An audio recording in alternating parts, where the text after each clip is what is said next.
Capital market theme જે છે exchange related કંપનીઓ જે છે એના માટે કઈ રીતે એક ઓપોર્ચ્યુનિટીઝ તમે ખાસ કરીને જોઈ રહ્યા છો આ માર્કેટમાં અત્યારે?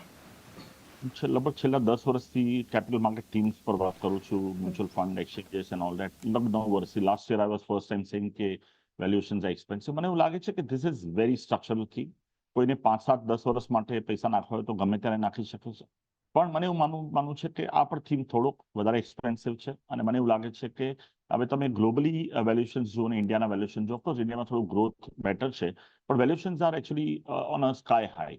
પર્ટિક્યુલર મારું એવું માનવું છે લોંગ ટર્મમાં કે જ્યારે વેલ્યુએશન બહુ હાઈ હોય ત્યારે નાનામાં નાના ન્યૂઝ આવીને એ વેલ્યુએશનને હેરાન કરી શકે છે. જ્યારે વેલ્યુએશન તમારી ફેવરમાં હોય તો તમે ખરાબમાં ખરાબ ન્યૂઝ, મોટા ન્યૂઝ પણ તમને હેરાન ન કરી શકે. એટલે તમારી બાઇંગ જે કોસ્ટ છે કે બાઇંગ વેલ્યુએશન છે એના પર પણ થોડું ફોકસ કરવા જેવું છે. પણ તમને જો અગર 5 થી 10 વર્ષનો વ્યૂ લેવો હોય તો મારા હિસાબે capital market theme will થ્રાઇવ and survive in India, will do very well in India. કારણ કે 3 ચીજ થઈ રહી છે. ડોમેસ્ટિક પેનિટ્રેશન ઇમ્પ્રુવ થઈ રહ્યું છે, માણસો વધારે ને વધારે માર્કેટ તરફ આવી રહ્યા છે, વોલ્યુમ્સ વધી રહ્યા છે અને મારું માનવું છે કે જે મોટા પ્લેયર્સ છે particularly they will gain the market share. અને જે થઈ રહ્યું છે બ્રોકરેજમાં જોઈએ કે આપણે એન્સિલરી કેપિટલ માર્કેટ થીમમાં જોઈએ, એક્સચેન્જીસ તો 3 જ છે આપણને ખબર છે, અને also in the case of mutual funds.